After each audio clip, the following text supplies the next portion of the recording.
সদৌ অসম ভোজপুৰী পৰিষদৰ কেন্দ্ৰীয় সমিতিৰ নৱনিৰ্বাচিত সাধাৰণ সম্পাদক গণেশ পাছৱানক বোকাজানত উষ্ম আদৰণি। সদৌ অসম ভোজপুৰী পৰিষদৰ ৬ম ত্ৰিবাৰ্ষিক কেন্দ্ৰীয় অধিৱেশনত পোনপ্ৰথমবাৰৰ বাবে কেন্দ্ৰীয় সমিতিৰ সাধাৰণ সম্পাদক পদত নাম অন্তৰ্ভুক্ত কৰিলে বোকাজানৰ গণেশ পাছৱানে। সদৌ অসম ভোজপুৰী পৰিষদৰ নৱনিযুক্তি সাধাৰণ সম্পাদকে গণেশ পাছৱানক গৃহভূমিত উপস্থিত হোৱাৰ পাছতেই আঞ্চলিক আৰু জিলা সমিতিৰ বিষয়ববীয়াসকলে এক বৃহৎ সমদল বাহিৰ কৰি আদৰি আনে। গৃহভূমি বোকাজানত উপস্থিত হোৱাৰ পাছতেই সম্পাদকগৰাকীয়ে ৰাধাকৃষ্ণ মন্দিৰ আৰু হনুমান মন্দিৰত মূৰ দোৱাই সেৱা লয়। বিভিন্ন দল সংগঠনৰ কৰ্মকৰ্তাসকলে উপস্থিত হৈ গামোচা পিন্ধাই শুভেচ্ছা জনোৱাৰ লগতে আদৰণি জনোৱাও পৰিলক্ষিত হয়। বোকাজানৰ পৰা ত্ৰিদীপ গগৈ ৰিপৰ্টাৰ লাইভ অসম। হয়, প্ৰথমে মই অসমৰ 19 জিলাৰ পৰা অহা প্ৰতিনিধিক ধন্যবাদ জনাইছোঁ। অসমৰ 36 লাখ ভোজপুৰী মানুহক ধন্যবাদ জনাইছোঁ।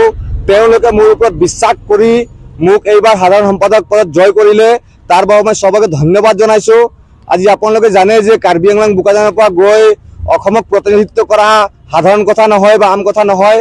বহুত চেলেঞ্জ আছে আৰু বহুত কৰিবলগীয়া কাম আছে। আমি হয়তো সবৰ লগত মিলি বিভিন্ন জাতি জনগোষ্ঠীৰ লগত মিলি আমি সেই কামখিনি কৰিবলৈ সক্ষম হ'ম। আপোনালোকৰ ভৱিষ্যত দিনত প্ৰচাৰ আৰু প্ৰসাৰৰ ক্ষেত্ৰত আপুনি সাধাৰণ সম্পাদকৰ তৰফৰ পৰা কেনেকুৱা ধৰণৰ কাৰ্যসূচী থাকিব?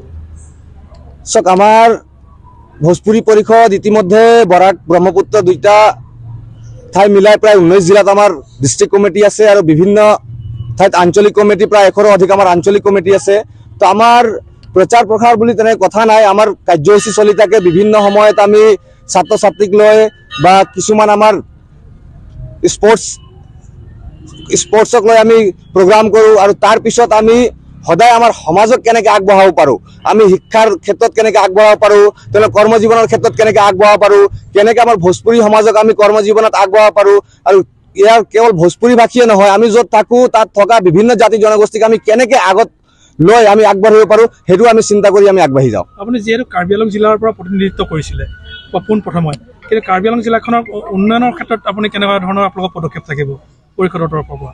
চাওক, প্ৰথমে কাৰ্বি আংলং জিলাত মই থাকোঁ আৰু আমাৰ এয়া ভোজপুৰী পৰিষদ তো ৰাজনৈতিক দল নহয় যে আমি উন্নয়নৰ কথা চিন্তা কৰিব পাৰিম, কিন্তু হয় কিছুমান ক্ষেত্ৰত আমাৰ ভিতৰুৱা অঞ্চল আছে য'ত বিভিন্ন সমস্যা আছে। এই সমস্যাসমূহৰ ওপৰত কিন্তু আমি সকলো দল সংগঠনৰ লগত কাৰ্বি আংলংবাসী ৰাইজৰ লগত আমি সদায় মাত মাতি যাম যাতে সমস্যাসমূহ চৰকাৰে খুব সোনকালে সমাধান কৰিব পাৰে। ধন্যবাদ।